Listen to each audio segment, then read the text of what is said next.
اے بیٹو، یوں کرو کہ ایک دفعہ پھر جاؤ اور یوسف اور اس کے بھائی کو تلاش کرو، اور اللہ کی رحمت سے نا امید نہ ہونا کہ اللہ کی رحمت سے تو کافر لوگ ہی نا امید ہوا کرتے ہیں۔ پھر جب وہ یوسف کے پاس گئے تو کہنے لگے کہ اے عزیز، ہمیں اور ہمارے اہل و عیال کو بڑی تکلیف ہو رہی ہے، اور ہم یہ تھوڑا سا سرمایہ لائے ہیں، آپ ہمیں اس کے عوض پورا غلہ دے دیجئے اور ہم پر خیرات کیجئے کہ اللہ خیرات کرنے والوں کو ثواب دیتا ہے۔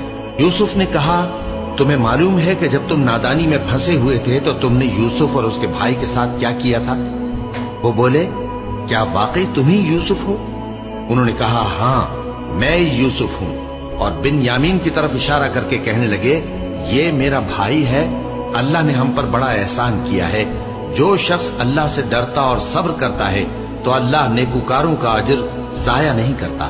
وہ بولے، اللہ کی قسم، اللہ نے تم کو ہم پر فضیلت بخشی ہے، اور بے شک ہم خطا کار تھے۔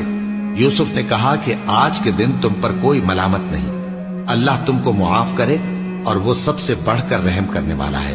یہ میرا کرتا لے جاؤ، پھر اسے والد صاحب کے منہ پر ڈال دینا تو وہ بینا ہو جائیں گے، اور اپنے تمام اہل و عیال کو میرے پاس لے آؤ۔ اور جب قافلہ مصر سے روانہ ہوا تو ان کے والد کہنے لگے کہ اگر مجھ کو یہ نہ کہو کہ بوڑھا بہک گیا ہے تو مجھے تو یوسف کی بو آ رہی ہے۔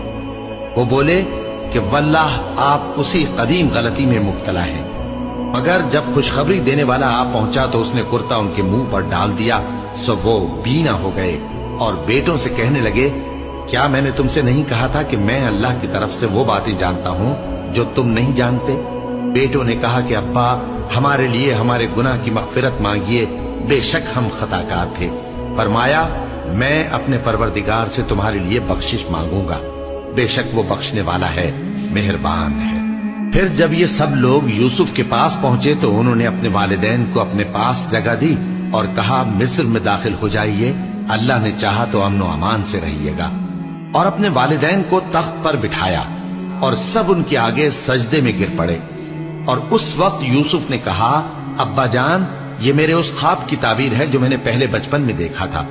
میرے پروردگار نے اسے سچ کر دیا، اور اس نے مجھ پر بہت سے احسان کیے ہیں کہ مجھ کو قید خانے سے نکالا، اور اس کے بعد کہ شیطان نے مجھ میں اور میرے بھائیوں میں فساد ڈال دیا تھا، آپ کو گاؤں سے یہاں لایا۔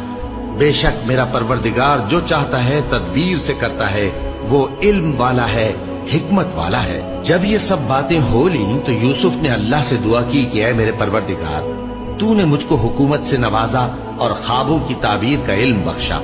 اے آسمانوں اور زمین کے پیدا کرنے والے، تو ہی دنیا اور آخرت میں میرا کارساز ہے۔ تو مجھے دنیا سے اپنی اطاعت کی حالت میں اٹھائیو، اور آخرت میں اپنے نیک بندوں میں داخل کیجو۔